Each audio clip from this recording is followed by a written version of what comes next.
baru 2 tahun belakangan. Waktu sebelumnya sama sekali aku bukan peminum kopi tuh. Kalau disuruh pilih antara kopi dengan teh, di mana saja masih mau pilih teh. Favoritku tuh teh hijau, chamomile. Kalau kopi nanti dulu. Kalau nggak terpaksa ya nggak minum kopi. Kenapa? Karena dulu habis minum kopi suka asam lambungnya terasa naik, perut kembung, mual, susah tidur, jantung berdebar-debar. Itu dulu. Waktu belum tahu kopi itu seperti apa. Ternyata setelah belakangan mulai cari tahu, cari informasi, searching di sana sini, ngobrol ke kawan-kawan, diskusi sama kawan-kawan, ternyata kenapa efeknya seperti tadi? Ternyata kopi yang sebelumnya saya konsumsi itu bukan kopi yang tidak ramah untuk tubuh saya. Ternyata yang selama itu saya konsumsi itu jenisnya termasuk jenis kopi robusta yang memang kadar asamnya tinggi. Itu yang suka bikin jantung berdebar-debar, perut kembung, susah tidur, itu kopi robusta. Karena selain kadar asamnya tinggi, kafeinnya juga tinggi. Nah, belakangan baru tahu ternyata ada jenis kopi lain yang itu namanya Arabica. Jadi kalau dibagi dalam 2 garis besar, kopi cuma 2. Satu Arabica, satu robusta. Nah, robusta pertama masuk ke Indonesia itu sekarang kopinya itu dulu Arabica. Pertama kali dibawa penjajah Belanda waktu itu. Indonesia belum ada ya, karena itu tahun 1700-an kalau nggak salah. Jadi masih Hindia Belanda, nama Indonesia belum lahir. Mereka bawa Arabica, mereka coba tanam di daerah Jawa Barat dan sekitarnya. Jadi perkebunan kopi tertua itu di Indonesia itu justru di sana, Jawa Barat dan daerah-daerah sekitarnya. Jadi sekarang ini kalau kita main-main di sana, mungkin di situ kita bisa lihat pohon kopi yang masih tinggi kayak tanaman hutan gitu, tinggi gede, manennya juga susah gitu. Nah, itulah ciri khas kopi dari robusta, jenis kopi yang lama. Nah, satu masa aku lupa itu tahun berapa, tanaman itu terserang sama penyakit karat daun namanya. Terserang penyakit itu otomatis tuh daunnya semua rontok, gugur, akhirnya dia tidak berbuah sempurna, lama-lama mati karena saking parahnya. Nah, padahal waktu itu Hindia Belanda atau katakan secara Indonesia itu pengekspor kopi terbesar di dunia pada masa itu. Jadi pasokan kopi di dunia itu lebih banyak dari sini masuk. Selain dalam kuantitas yang besar, kualitasnya juga sangat luar biasa. Gitu. Kenapa? Karena Indonesia ini dianugerahi tanah yang subur. Jadi dari dulu sampai sekarang ya, Indonesia kan terkenal sebagai ring of fire. Mulai dari jajaran Bukit Barisan sampai ke Jawa, Pamarang dan ke ujung itu kan pernah dengar kan Ring of Fire?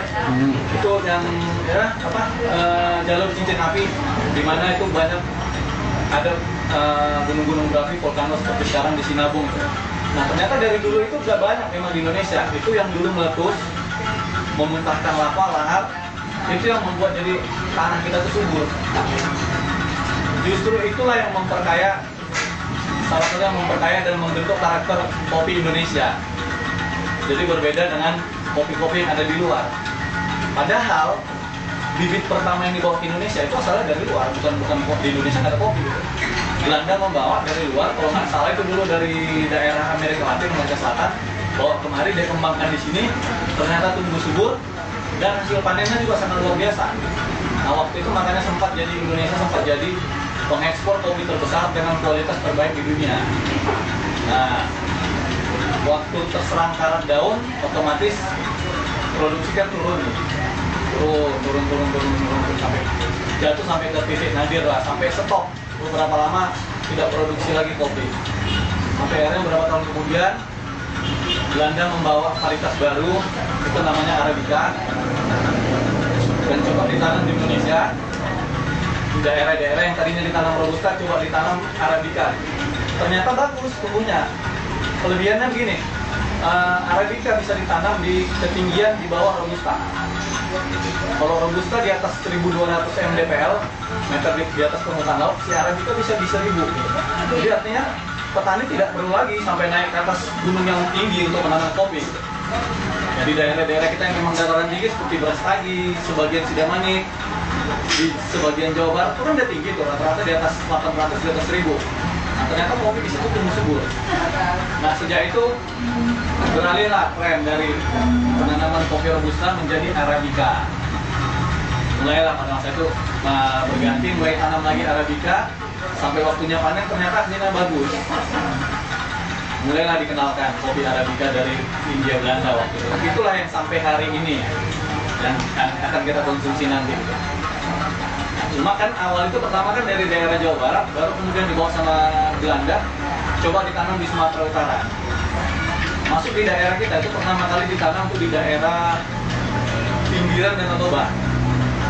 Coba lihat aja yang kawasan-kawasan tertinggi di daerah pinggiran Danau Toba, ada tanaman kopi. Mungkin itulah salah satu yang tempat-tempat awal dulu ditanam kopi. Misalnya itu di Lintong Yuta, Sitalohan, ada lagi daerah Dolok Sanggul, Sidikalang, Dairi, Pak, dan ini saya yakin ini juga termasuk tanaman lama. Karena ternyata di sana masih ada robusta. Tuh. Begitulah sekilas sejarah masuknya kopi ke Indonesia. Sampai naik daun sampai hari ini Indonesia itu pengekspor terbesar ketiga kopi dunia. Setelah nomor 1 itu Amerika Selatan dari Kolombia, kedua Vietnam terkenal dengan robustanya, ketiga Indonesia. Inilah 3 besar sekarang eksportir kopi terbesar di dunia. Harusnya Indonesia bisa jadi nomor 1, tapi kenapa tidak kan gitu pertanyaannya ya. Karena petani kita belum 100% menerapkan sistem pertanian modern dengan menerapkan teknologi yang tinggi. Kebanyakan petani kita masih pakai cara tradisional menanam kopi. Jadi dia cari tempat yang tinggi, tanam bibitnya, tumbuh dibiarin tanpa ada perawatan, sampai dia berbuah, dipanen seadanya.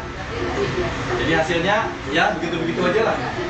Padahal kalau dibedakan dengan yang di luar negeri yang dengan teknologi yang udah maju seperti Kolombia, itu kopi yang dipanen tuh benar-benar masak di pohonnya gitu. Yang merah ranum itu yang dipanen. Dan mereka juga sudah punya alat sendiri untuk memanen. Nah, alatnya itu ini misalnya ini batang kopi nih, tanaman kopi. Dia punya alat seperti ditempelin di batangnya, dia itu bisa digerakin gini, kayak vibra, gitu kan, getar kiri kanan. Jadi biji buah yang sudah matang tadi itu hanya itu yang jatuh, gitu. Biji yang belum matang itu nggak akan jatuh. Kalau kita di sini, petaninya ambil satu renteng, dia tarik, terikut lah yang hijau, terikut yang merah, terikut yang masih setengah merah. Akhirnya itu tadi kualitasnya jadi tidak sebaik punya mereka. Gitu. Ditambah lagi ya tanaman kopi sekedar hidup, berbuah panen, nggak ada perawatan sama sekali, nggak ada pemangkasan. Nah kalau kita tanya petaninya kenapa nggak dilakukan pemangkasan, mereka selalu beralasan ekonomi nggak cukup untuk melakukan itu semua.